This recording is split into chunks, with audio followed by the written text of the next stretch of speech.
remplir ton carnet de commandes en utilisant les clients que tu as actuellement et les chantiers que tu es en train de faire pour ce printemps et ce début d'été.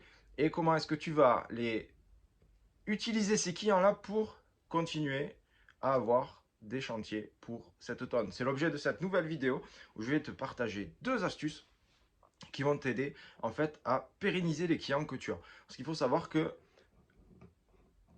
c'est pas utile et c'est vraiment pas bon de considérer que ta prestation s'arrête quand le chantier est fini et que le client te recontactera s'il a besoin de toi.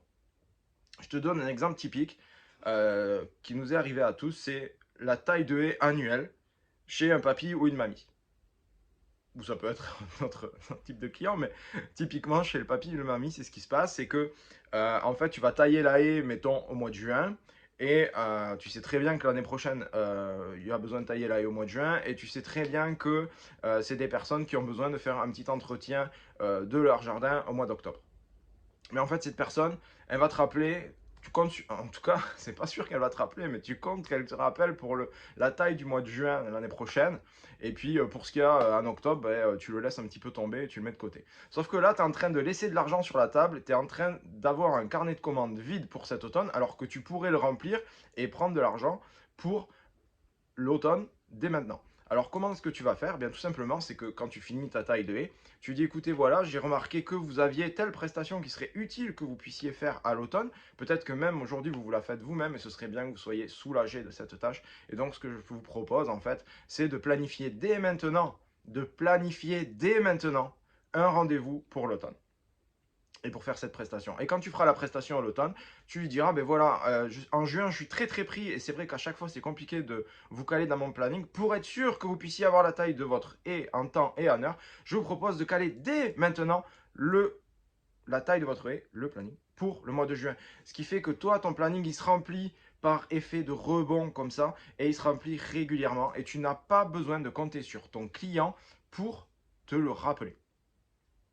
Ça, c'est vraiment important parce que si tu comptes sur les clients pour te rappeler qu'il faut aller tailler ou qu'il faut aller faire telle ou telle prestation, en fait, c'est de l'argent que tu perds tout au long de l'année. Si tu prends une personne qui t'appelle, qui est censée t'appeler 5 fois par an pour tondre, par exemple, et t'attends que cette personne te rappelle, eh bien, en fait, grosso modo, tu vas tailler 3, 4 fois dans l'année et il y a une ou deux prestations que tu ne feras pas. Donc, ça veut dire que si tu ne fais pas ces prestations-là, eh bien, c'est de l'argent que tu perds puisque tu seras en plus pour remplir ton planning, tu seras obligé d'aller chercher un nouveau client.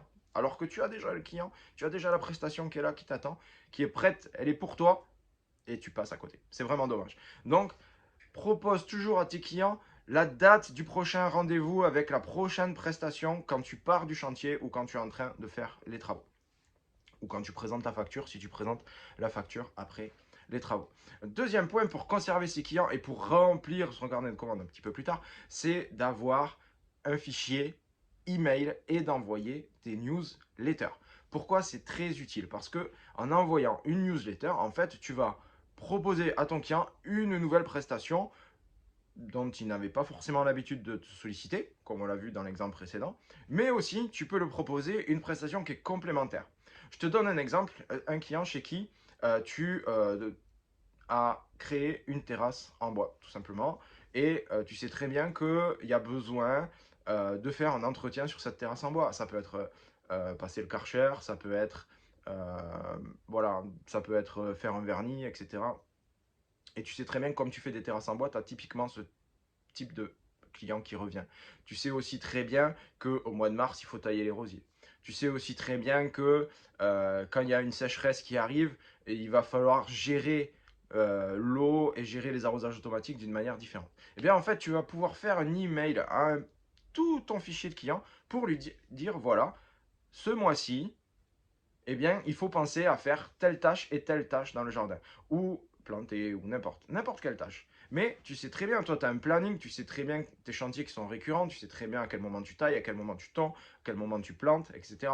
Donc, c'est bien que tous tes clients, tes anciens clients, tes nouveaux clients, des personnes qui sont juste prospects, qui n'ont jamais acheté chez toi, mais qui sont dans ta base mail, ce serait très très intéressant pour toi que tu leur dises, ben voilà, on est au mois de mars, et puis ben, au mois de mars, c'est le mois où on taille les rosiers, la gestremia, etc. Si vous avez ce type de végétaux dans vos jardins, c'est maintenant le moment de le faire. Ça a deux fonctions. La première fonction, c'est que déjà, tu vas donner une information à ton client qui va faire augmenter ce qu'on appelle la valeur perçue. Ça veut dire que ton client, il va dire, waouh, ce gars-là, il est venu l'année dernière, il m'a passé un coup de tondeuse, mais en fait, c'est bien plus que ça. C'est un vrai paysagiste. Il a une vraie connaissance, il a une vraie capacité à gérer des jardins.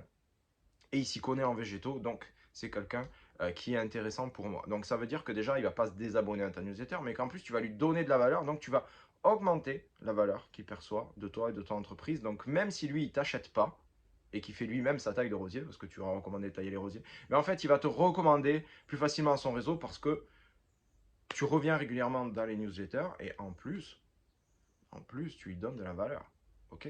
Donc, c'est vraiment important de faire ce type de newsletter pour donner de la valeur. Le deuxième truc, c'est que si peut-être que le client, ben, il dit, oui, mais tailler mes rosiers, moi, je suis désolé, mais là, j'ai pas le temps quoi, de tailler mes rosiers ou je suis pas dans la capacité physique de tailler mes rosiers.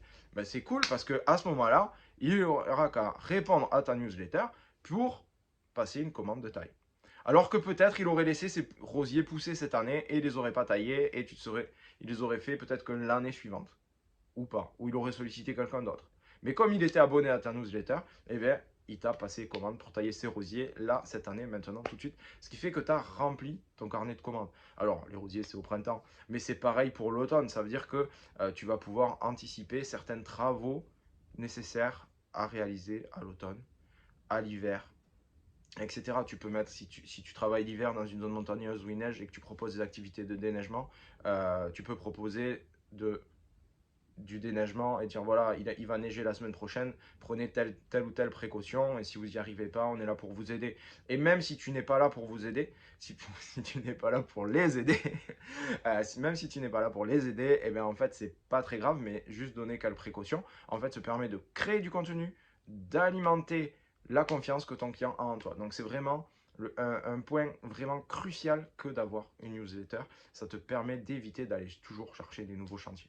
Donc les deux points, on résume pour avoir un carnet de commandes qui se remplit sans trop faire grand chose, et notamment pour cet automne, puisque là on est au printemps, mais il va falloir penser à l'automne et à l'hiver.